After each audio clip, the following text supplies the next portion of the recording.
এখন ডিপ্রেশন নিয়ে বলছেন ডক্টর বাসুদেব মুখার্জি। হ্যাঁ, বলুন। ডিপ্রেশন একটা অতি পরিচিত একটা ঘটনা এবং আমরা আমাদের চারপাশে এই যে বিষণ্ণতা দেখি, যাকে আমরা ডিপ্রেশন বলি, এটা এত পরিচিত যে এই নিয়ে আমাদের ভাবতেই হয়।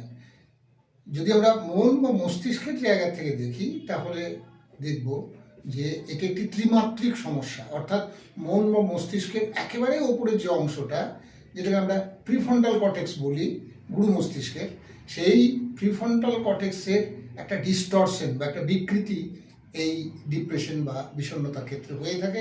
এবং এই ত্রিমাত্রিক বিশৃঙ্খলার নিচের দিকে রয়েছে দুটি পিলার। এর একদিকে রয়েছে লিম্বিক কর্টেক্স আর একদিকে রয়েছে স্ট্রাটাম। লিম্বিক কর্টেক্স আমাদের সমস্ত আবেগজাত যে আমরা ক্রিয়াকলাপ ঘটিয়ে থাকি সেই বিষয়গুলোকে নিয়ন্ত্রণ করে থাকে, এবং স্ট্রাটাম আমাদের বিহেভিয়ারাল অ্যাক্টিভিটিস, সেটাকে রিইনফোর্স করা, কাজ কর্ম ক্রিয়াকলাপ যেখানে যা কিছু আমরা করি সেই সব করে থাকে।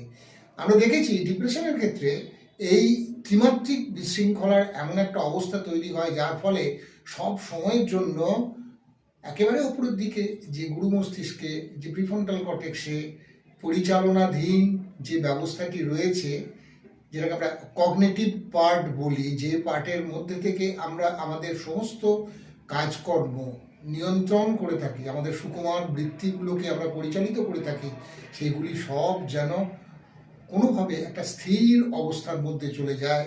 একটা ডিপ্রেসড মুড যেটা পরিচালনা করছে লিম্বিক কর্টেক্স, তা যেন প্রধান হয়ে ওঠে এবং সব সময়ের জন্য বিভিন্ন রকমের নেতিবাচক চিন্তাভাবনা যেন মনের মধ্যে জমা করে, ভিড় করে, পারবো না, হবে না, হচ্ছে না, করতে পারছি না, আমি পারি না, আমি অপদার্থ, আমার দ্বারা হবে না।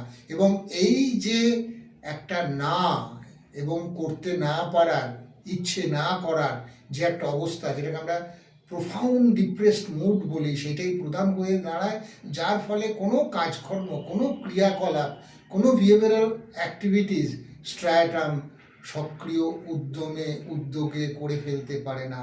এবং এই অবস্থার থেকে আমার চারপাশে যা ঘটে চলেছে সবটুকুই যেন নেগেটিভ, সবটুকুই যেন নেতিবাচক, কিছুই ভালো না, কিছুই ঠিক নয়, কিছুই পারা যাচ্ছে না, আমি যেন অপদার্থ, আমার দ্বারা যেন কিছু হয় না। এই মনোভাব এমনভাবে স্থায়ী হয় যে এর থেকে যেন বেরিয়ে আসা যায় না, আমাদের বার করতেই হবে। কারণ এই অবস্থার থেকে নানা রকমের খারাপ ঘটনা ঘটতে পারে, যেমন আমরা বলি আত্মহত্যার চিন্তা, এবং নানা রকমের এমন অসুবিধা আন্তর্মানবিক সম্পর্কের ক্ষেত্রে হয়ে থাকে যে আমরা